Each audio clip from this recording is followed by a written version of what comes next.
مکتوب نمبر 179 179، یہ مکتوب شریف میر محمد نعمان بدخشی صاحب کے بیٹے جناب میر عبداللہ کی طرف صادر کیا گیا۔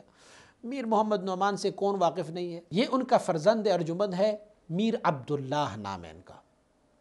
یہ میر عبداللہ کی طرف جو ہے وہ یہ مکتوب شریف صادر کیا گیا ہے، اور چونکہ یہ نوجوان ہے تو مجدد رحمۃ اللہ تعالی ان کو نصیحت فرما رہے ہیں۔ فرماتے ہیں فرزند اعزی لا زال کا اسم ہی موفق باشندہ، جیسے تمہارا اسم ہے اللہ تجھے ویسے ہی رکھے، عبداللہ، اللہ تجھے ویسے ہی رکھے، اللہ کا بندہ ہی رکھے اللہ رب العزت۔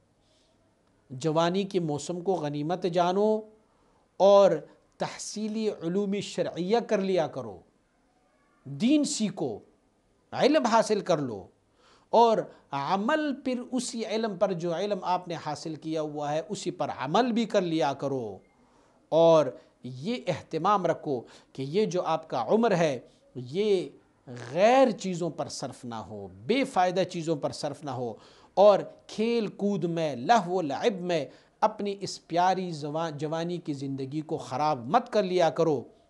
و دیگر والد بزرگوار شما بعد از چند روز بشما ملحق خواہند باشد۔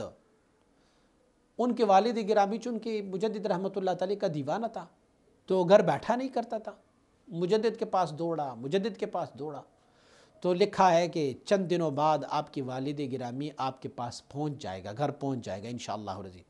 لیکن ان کے پہنچنے سے پہلے جب تک وہ آپ کے پاس نہ پہنچے تو جو متعلقین ہے، جو مریدین ہیں تمہارے والد صاحب کا، ان کا خبر لیتے رہو۔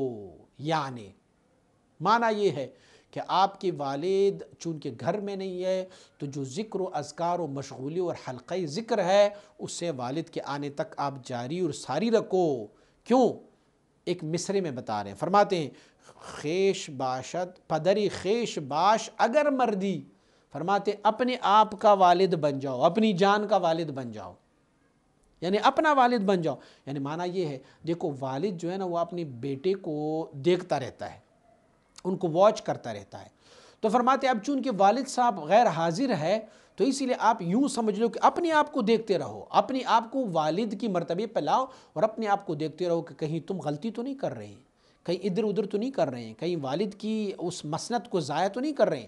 تو والد کی آنے تک آپ حلقہ ذکر یاران اور جو لوگ آپ کے پاس، آپ کے والد صاحب کے پاس آتے رہے، اس ڈیوٹی کو آپ سر انجام دیا کرو۔ اللہ رب العزت کی رحمتیں آپ کی شامل حال ہو جائیں۔